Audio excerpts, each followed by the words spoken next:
What is going on, everybody? My name is Brian and welcome to my channel.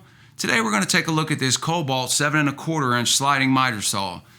Now recently I just purchased the Hercules table saw from Harbor Freight, and I did a little unboxing setup video on that. If you haven't seen that, I'll link that up top at some time. But in that video I mentioned that I was also in the market for a miter saw. And I've been doing cuts with a circular saw. Now I'm gonna be straight up front with you. I am not a carpenter. I know a little bit, I know some basics. But recently I've been experimenting more with woodworkings. I've made an American flag out of wood. I've made a couple cordless tool charging stations out of wood. And I'm also in the process of making a picnic table. I plan to do videos on all of them at some point. If you're interested, then subscribe to the channel. If you're interested in tool reviews, projects, or anything, make sure you subscribe to the channel. But I was making the cuts for the picnic table, and there's a lot of cuts and a lot of different angled cuts and repeated cuts. So to save myself some time, I went to Lowe's and purchased this. And my budget was really tight because, I mean, times are tough at Redemption Garage, but we're gonna get through it. And they had this was the cheapest saw they had for $169. So I decided to give it a shot. And I'm gonna tell you some of the things that I found out about it. First, we'll go over a little bit of the specs in it. This is a 10 amp miter saw and it's rated at 5,000 RPMs. So it will have a slightly less electric draw than your more bigger, powerful miter saws. But with that savings in electricity, it comes at a price, power. Now this is, they claim, able to cut a 2x8 at a 90, and at a 45-degree miter, you can cut up to a 2x6. And it's also rated at the ability to, at a 90, cut up to 2 inches of material, and at a 45 to cut up to 1.5 inches. So the maximum amount you're gonna be able to cut is a 2x4. So if you wanna cut anything else, then this saw is obviously not gonna be for you. But this has the ability to cut at a 50-degree miter to the right and a 50-degree miter to the left. It has 9 presets of commonly used angles along that path as well. It also has the ability to cut up to a 47-degree bevel cut, and this is a single bevel saw. And as I mentioned, this is a sliding miter saw. So while this is a 7 1/4 inch, the fact that it's sliding does give you a larger cut capacity than if it was a stationary miter saw. So it essentially has the ability to cut up to a 10-inch stationary miter saw.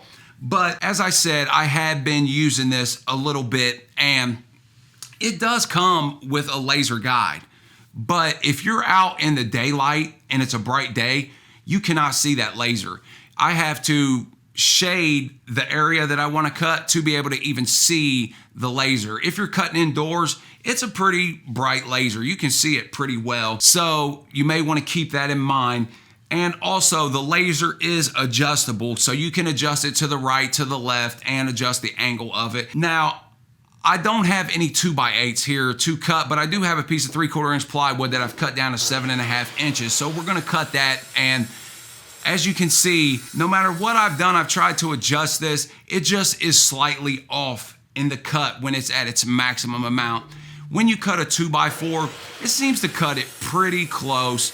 And also the miters on this, if you cut at a 45, as you can see, they're just slightly off. And I've been unable to fix that problem in this saw. But this saw also does come with an aluminum die cast body, so it is really lightweight. They claim that it weighs about 23 pounds total, so you can move this around. It also has a small footprint. It sets at about 21 inches long. And to operate this saw fully, you're gonna need about 28 inches of space depth-wise also. But it doesn't seem to have that much power, obviously. As I said earlier, it's rated at 10 amps. When you cut a compound cut at 45 and 45, it does struggle a little bit to get through a 2x4. However, it does make that cut, as you can see, and it doesn't look half bad.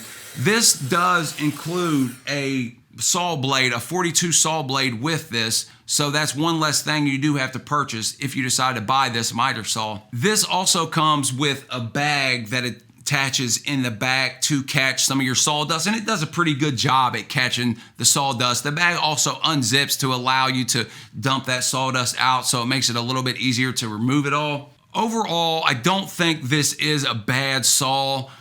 I've struggled to try to figure out who this may be made for. Maybe if you were just interested in cutting a few little 2x4s or 2x6s, as I said, and maybe an occasional 2x8, and you're just making some basic cuts, then maybe this saw could be for you.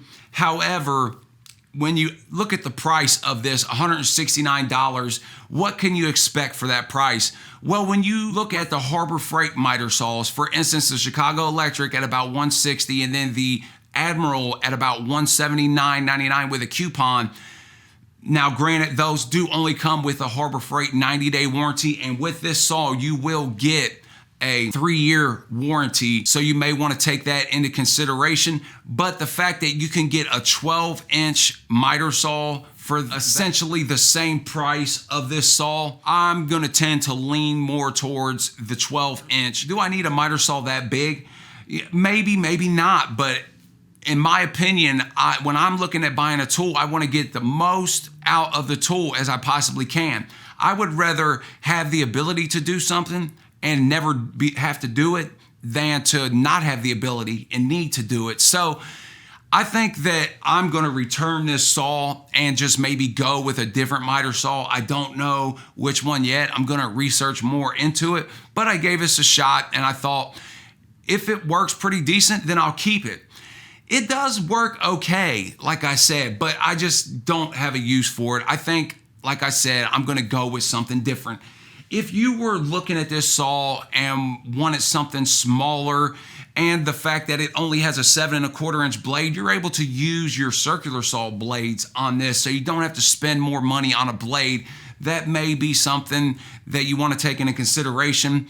But like I said, the limitations on this may be too much for you to overcome. So think about what you're going to actually need this saw for and need a miter saw for, and then think about what in the future you may need a miter saw for. So essentially, I don't see anything wrong with it, except the fact that it doesn't seem to cut absolutely straight like I would expect it to cut, and I've been unable to fix that problem, as I said, but it may be me, so you may be able to fix that problem because, like I said, I'm not a carpenter. But if you're dead set on a Kobalt and you're dead set on this size, then, you know, go for it. But they do also offer Kobalt 10-inch miter saws and a 12-inch sliding miter saw that looks pretty similar to the Hercules miter saw that they sell at Harbor Freight, and that was recently on sale for $299.99. That would be one that I may be interested in. It seems like a pretty well-built saw, and I think that $299 with a 3-year warranty is a pretty decent price for that, so maybe I'll go in that direction. And if you've had any experience with this or any other Kobalt miter saws, leave that down in the comments, and also leave your recommendations for miter saws down in the comments, because I do read the comments. I try to reply to comments, and it also may help somebody else out that's shopping for miter saws. And also, if I've missed anything, like I said, I am not a carpenter. I'm picking this up as I go, and I know some basics. So if there's something else you want to know about it, or something else that you think is important to people, make sure you leave that in the comments as well. And I appreciate you watching. If you haven't subscribed to my channel, like I said, make sure you go down and subscribe below, because I do more videos like this, projects, tips, tool reviews, and more. Till next time, stay real.